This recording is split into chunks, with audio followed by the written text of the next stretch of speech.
бүгінгі менің айтқым келіп жатқаны бұл керемет нәрсе. Бұл салауат.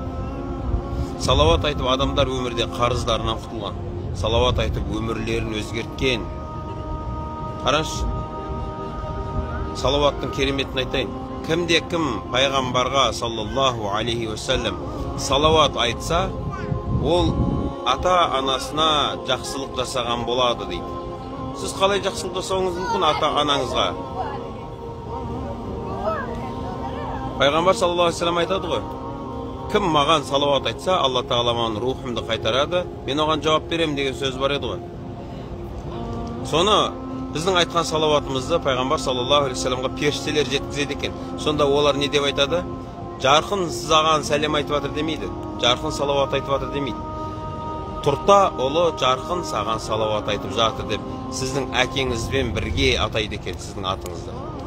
Ойлаңызшы, күніне 1000 рет салауат айтсаң, Пайғамбар саллаллаху алейхи уассалам сенің әкең жайлы күніне 1000 рет еститін болады да. Тұрта ұлы жарқын, тұрта ұлы жарқын, тұрта ұлы жарқын деп 1000 рет айтылса, Пайғамбар саллаллаху алейхи уассаламның құлағында сенің әкеңнің аты өте таныс, жаттаулы есімге айналады.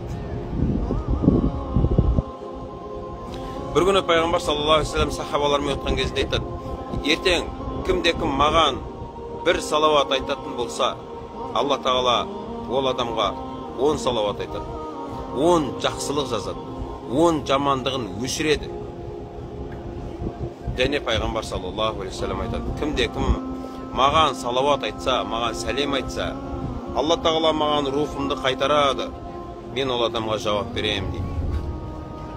Сонда сахабалар, я Алланың елшісі саллаллаху алейхи уассалам, сіз ол кезде денеңіз шіріп жоқ болып кетпейсіз ба деген кезінде, жоқ, Алла тағала жерге пайғамбарлардың денесін жеуді харам еткен дейді.